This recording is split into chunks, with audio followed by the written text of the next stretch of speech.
Welcome to Age of Empires 4. For my first video, I wanted to take a look at the campaign, as from my little poll that I put up on my community section, a lot of people were saying they wanted to play the campaign first. And although I did my little stream last night, I wanted to do a little bit of the campaign today, just to see exactly what they've done, how they've gone about it, and how they've worked in their history videos and things like that. Obviously, you get to select your difficulty. You can go story if you just want to enjoy the entire thing without any kind of challenge.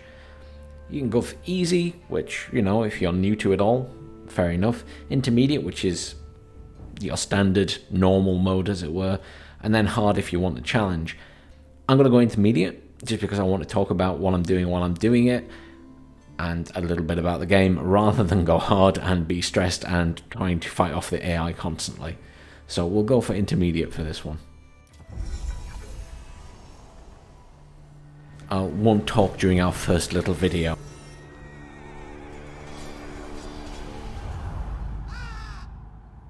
Some events leave a deep mark on history, but none on the land. This is the site of the Battle of Hastings. After almost 1,000 years, no traces of the bloody conflict can be seen. But here, the fate of England turned. It's where a king was killed, and his victor claimed the throne. It's nice to see a bit of the English countryside. October 14th, 1066. We know what happened here on this day, thanks to this. The Bayeux Tapestry. A carefully preserved illustrated record of events. It shows the main players. It is a very impressive tapestry. Harold, the newly crowned Anglo-Saxon King of England, and his challenger, William, Duke of Normandy. William claimed the previous king had promised him the crown. So, he assembled an army and prepared to sail to England to fight King Harold for the throne. But a storm thwarted his plans. Meanwhile, Harold discovered that a Viking invasion had landed in the north. Another threat to his crown. So he raced to fight them. In France, William waited for the right conditions to sail across the Channel to England.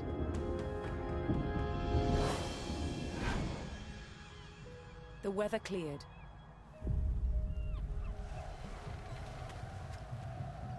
He seized his chance.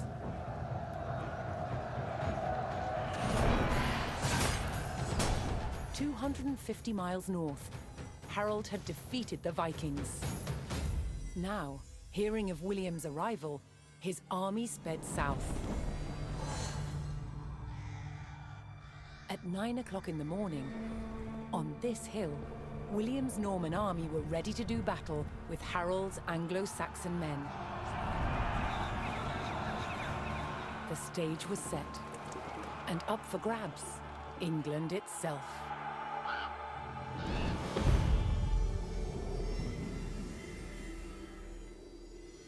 That's a good mission to start on, if that's where we're starting. William of Normandy began his conquest of England, but to end the Anglo-Saxon rule, he would first have to kill the king. Okay. I wonder if this is going to be a battle, or if we're actually going to have to build up an army and a base. I'm not sure. I can imagine this in a Total War game just being a battle. But here I feel like it's Age of Empires, you have to build up a base as well. This is going to be like a tutorial. Oh wow. Maybe it is actually just a battle. 1066, William of Normandy stood ready for battle at the base of a hill. In fairness, maybe you have to just watch it play out. And his Anglo-Saxon army. Here, on this hilltop, the fate of England would be decided. Are we getting control? Attack the army. Does he have a longbowman? He doesn't seem to have any archers.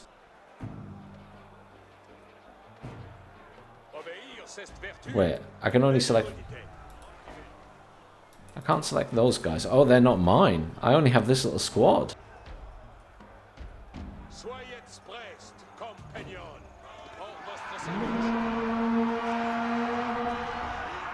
William's Norman army made the first charge, launching a direct assault on the shield wall. Attack speed to all my troops. Though William's army fought fiercely against the shield wall, it would not yield. As one man fell, another took his place. Overlapping shields in tight formation made for a near impenetrable barrier. So why am I attacking it then? Realizing his army could not break the shield wall, William called for a retreat. Can I zoom out any further? No. He aimed to lure the Anglo-Saxons into a false sense of victory, causing them to break formation. William's feigned retreat was working. The Anglo-Saxon army broke their shield wall formation, leaving gaps for William to make a move. He's about to die, so I'm going to get him out of the way.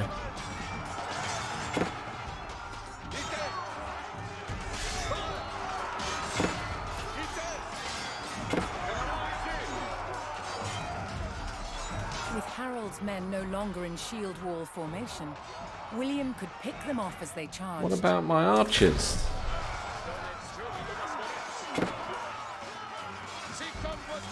Use some attack speed. Boom.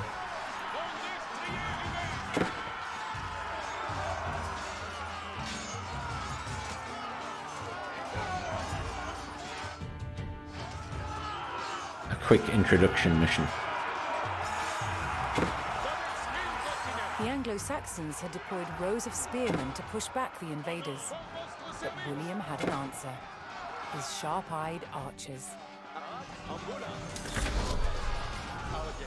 That. Revive leader.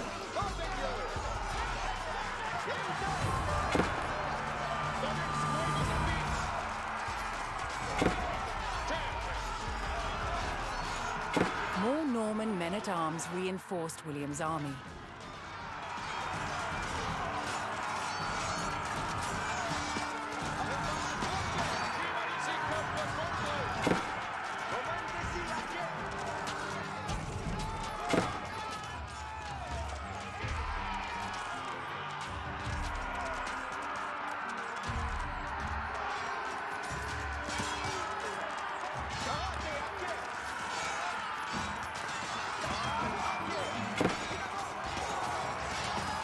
Are we winning?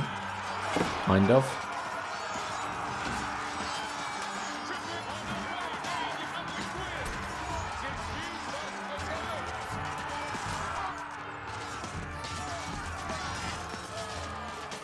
Why are my men-at-arms getting so badly slaughtered by pikemen?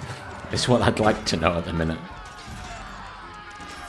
Anglo-Saxon archers joined the fray, and the Normans' deadly cavalry ready to charge. But first, William's forces had to eliminate the enemy spearmen, whose sturdy polearms could easily bring down a horse.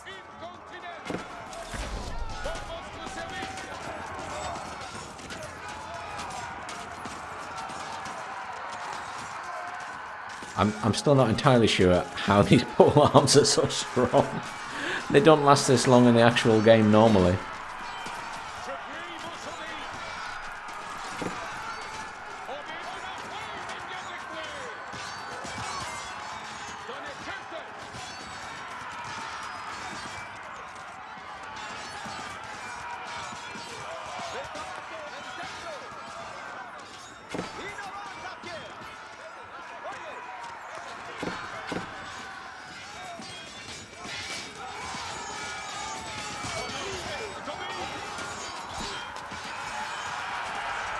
Oh, they're off, are they? With the threat Marvellous. of spearmen cleared from the field, William's cavalry was free to charge at the Anglo-Saxon archers.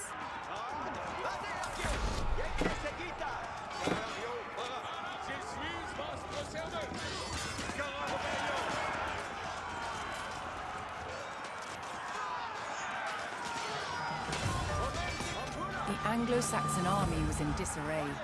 Their shield wall had been neutralized, and their numbers were dwindling. Now the only thing standing between William and victory Where's my leader? was King Harold himself. Oh, there he is. Slay King Harold. With the archers, no less. Where is he? I can't see him. Men encircled their king, There he is. prepared to lay down their lives to save his. There he is.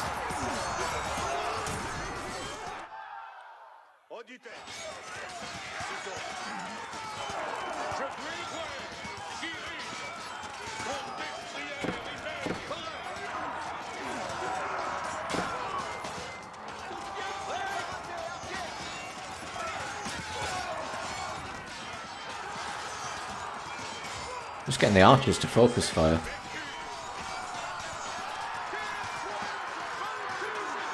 Get William in there.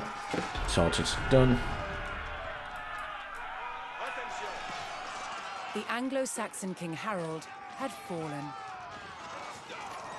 In the confusion, some loyal soldiers fought to the death, while others scattered in panic.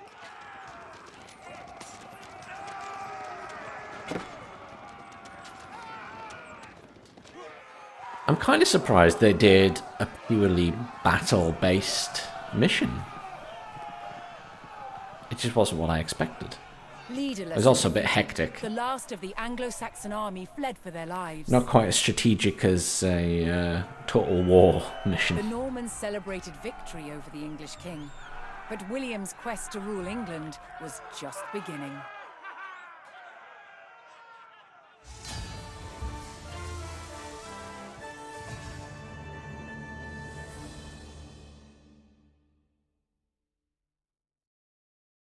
It's probably going to be a short video, but I'm going to end it there.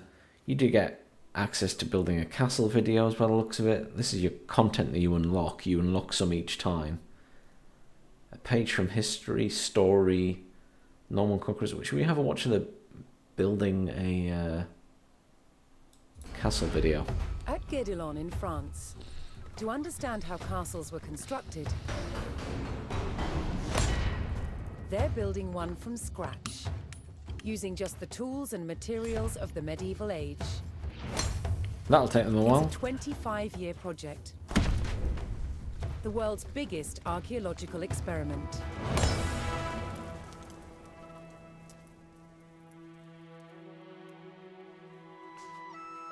The most important defensive feature of any castle was the wall surrounding it. Castle walls had to be incredibly thick in order to resist attack and absorb the impact of projectiles fired from trebuchets. The curtain wall was over 20 feet deep, interspersed with towers. In earlier Norman castles, they were square. But while on crusade, European knights saw that eastern towers were round.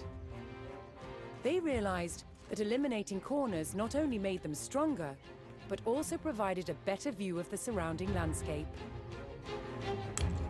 Completing the walls will take some 30,000 tons of sandstone. It's a lot of sandstone. Transport costs in the Middle Ages were incredibly expensive. So having a good supply of local stone close to the castle was vital. To extract it from the quarry, first a row of holes is hand-drilled. Once all the holes are ready, I'm ready to put in the iron wedges, and I'm ready to split it open by hitting very hard on each wedge with a big sledgehammer. The stone is split into I've seen that done in other videos on YouTube. Then transported Impressive. using horsepower. I've seen it done on human much bigger effort. rocks. This treadwheel crane can lift up to half a ton. The walls are built like sandwiches. On the outside you have facing walls built from better quality stones, and the inside, the rubble cores, they're built with softer stones and other offcuts from the quarry. And they're built up in layers with a very thick, coarse mortar. This ingenious method makes the walls better able to withstand hits from a trebuchet.